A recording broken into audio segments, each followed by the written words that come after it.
Vinícius, nós estamos vendo o confronto Trump e Federal Reserve. Boa parte desse confronto vai ser tratado na Suprema Corte Americana. Trump não tem hesitado em comprar brigas com o Judiciário, também com a Suprema Corte Americana. O caso mais relevante, lembrado agora há pouco pelo rival, mais uma vez, é o desrespeito do Trump por uma decisão da Corte que julgou ilegal a deportação de um salvadorenho. Agora, do ponto de vista político-institucional, a dúvida de todos nós, eu não sei como você quer trabalhar essa questão, é a seguinte: até que ponto ele está disposto a esticar essa corda no confronto com o Judiciário? Porque isso coloca os Estados Unidos na frente de uma crise constitucional. Exato, Vac. Nós temos aqui o cenário já, eu diria, de uma crise constitucional em função desse desrespeito não só a decisões da Suprema Corte em si, mas ao judiciário em geral. Porque lembrando que ali no framework constitucional americano, nós não temos essa figura, vamos assim colocar, do fórum privilegiado. Então tem também juízes de primeira instância ali que vêm lidando com questões como, por exemplo, sem querer fugir do assunto principal, que é o Fed, mas precisamos aí fazer essas analogias, que são as demissões de funcionários que, em tese, estariam ali protegidos ou pela tradição ou pela jurisprudência. Então, nós temos ali decisões sendo desrespeitadas, não só em relação a esse fato específico aí da migração na Suprema Corte, mas do judiciário em geral. Então, como que isso seria resolvido? Me surpreende o papel do Congresso. O papel do Congresso de não haver ali, mesmo por parte dos republicanos mais, vamos dizer, moderados, que não foram capturados pelo trumpismo, por hora eles estão silenciosos. Me parece que o verdadeiro contrapeso à figura do Trump, a esses desmandos, pode vir surpreendentemente, sei que talvez seja aqui uma aposta arriscada, mas dentro ali dos moderados do seu próprio partido. Por quê? Eles têm, no caso da Câmara dos Representantes, né, a Câmara dos Deputados americana, aí um check and balance, que é o eleitor indo a cada 2 anos aí às urnas para escolher os representantes. E se Trump continuar nessa toada em que ele gera aí inflação em potencial e agora essa perda clara de confiança no dólar, que é expressa também aí pelo aumento aí dos juros, né, da dívida americana, aí, o que o mercado está precificando, né, como foi bem colocado ali pela Thaís, nós temos então um cenário em que em algum momento, antes das eleições do ano que vem para a Câmara dos Representantes, haverá, não tenho dúvidas, por parte dos republicanos, alguma movimentação para frear esses ímpetos autoritários de Trump. Não vejo, obviamente, um impeachment, isso seria inimaginável, mas alguma movimentação há de ocorrer, caso contrário, os republicanos podem ali ter uma perda significativa no número de assentos no próximo ciclo eleitoral. Há uma questão política envolvida, seguindo a linha do Vinícius Lorival, que a gente pode dizer que seja subjetiva, porque afinal de contas eu estou falando de uma percepção, mas a percepção que se tem é que o Trump se torna mais popular e não menos quando ele peita o judiciário. É verdade, e a base dele gosta de tudo isso, gosta de ele peitar o Banco Central e qualquer outra instituição, né? Ele está drenando o pântano de Washington dentro do imaginário dessa base, e os republicanos, eles vivem um dilema. Quando eles conversam com os repórteres, eles abrem o coração e falam de sua preocupação, né, com a eleição do ano que vem, quando toda a Câmara e 1/3 do Senado serão renovados.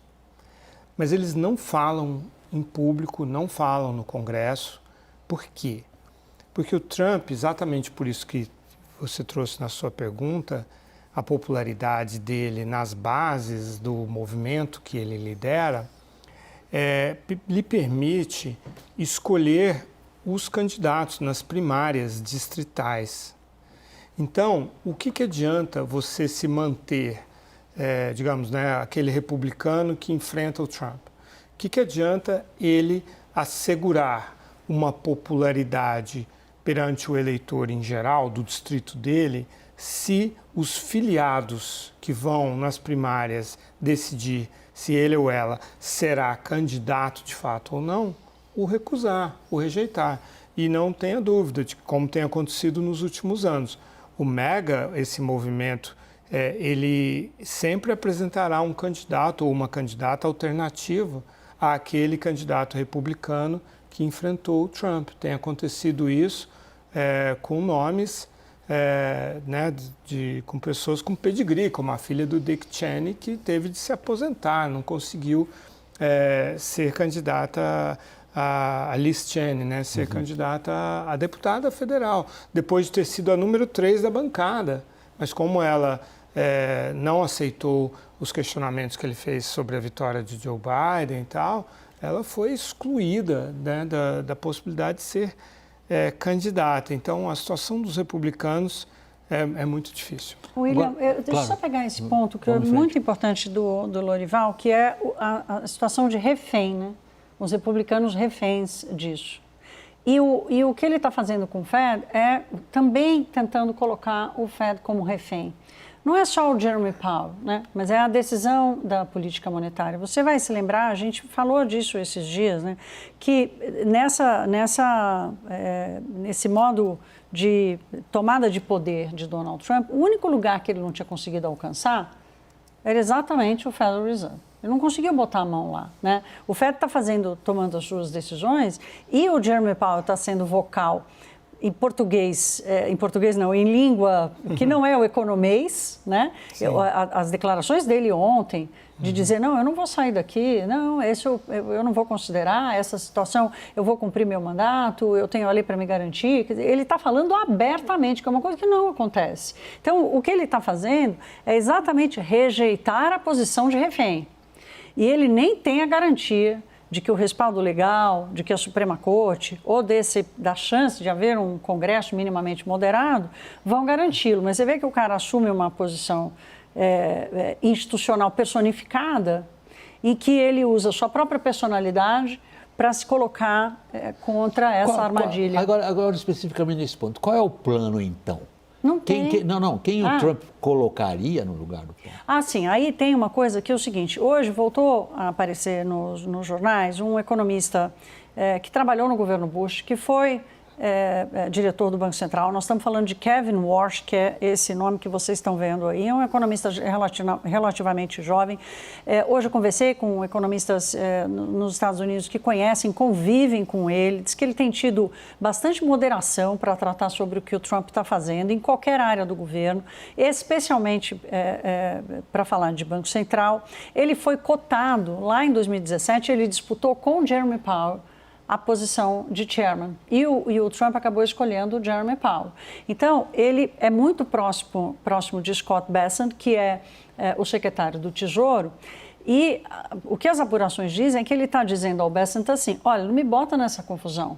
Eu só aceitaria assumir o Fed se o Jeremy Powell terminar o mandato dele. Quer dizer, eu não posso entender que eu chego com poder numa situação de quebra completa institucional. Vinícius, se a gente seguir o que a Thaís está colocando, há qualquer intuito do Trump identificável de alterar o que ele faz na economia até aqui?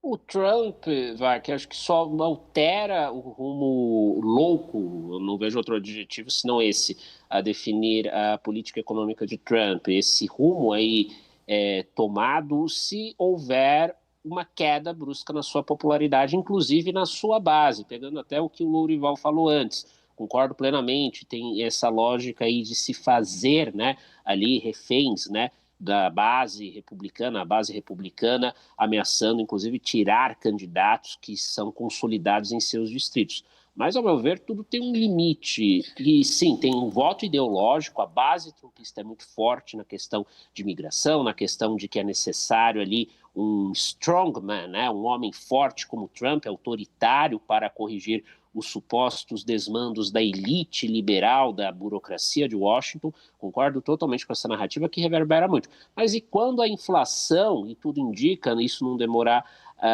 tardar a acontecer, bater no bolso lá do americano médio, inclusive dessa classe trabalhadora branca, geralmente homens, que é o eleitor raiz do Trump. Mesmo esse eleitor raiz pode ser levado a refletir se esse é o melhor caminho para os Estados Unidos.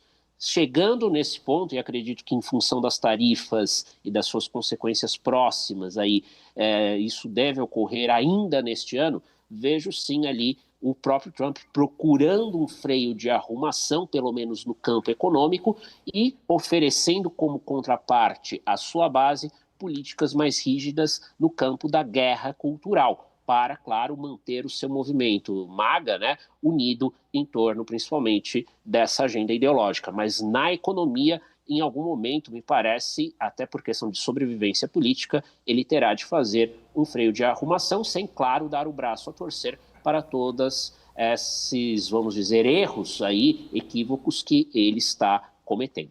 Deixa eu ver de vocês dois rapidamente os 2 minutinhos que a gente ainda tem aqui no programa. Há sinais de que a economia impõe a ele um freio de arrumação? Lorival, depois Thaís. Sim, ele está buscando desesperadamente negociar com a China, né, para sair dessa armadilha que ele criou para ele quando ele teve de sair da outra armadilha que ele tinha criado, que eram as tarifas recíprocas. Ele precisou criar uma cortina de fumaça, elevando as tarifas com a China para mostrar que ele estava mantendo a política dele, só que essas tarifas são insustentáveis. Se ele mantiver, não vai manter, mas se ele mantivesse todos os pressupostos da estratégia econômica dele, os republicanos, aliás, o Jerome Powell é republicano filiado ao partido, os republicanos sofrerão uma derrota tão devastadora nessas eleições de meio de mandato que ele estará, sim, correndo risco de impeachment depois da eleição. É isso? Ixi, mas até lá ainda vai correr tanta água, né, Lorival? E semana que vem os preços já vão estar mais altos. Hoje os preços já vão estar mais altos, semana que vem vão estar mais altos. Essa vai ser a pressão que vai chegar antes.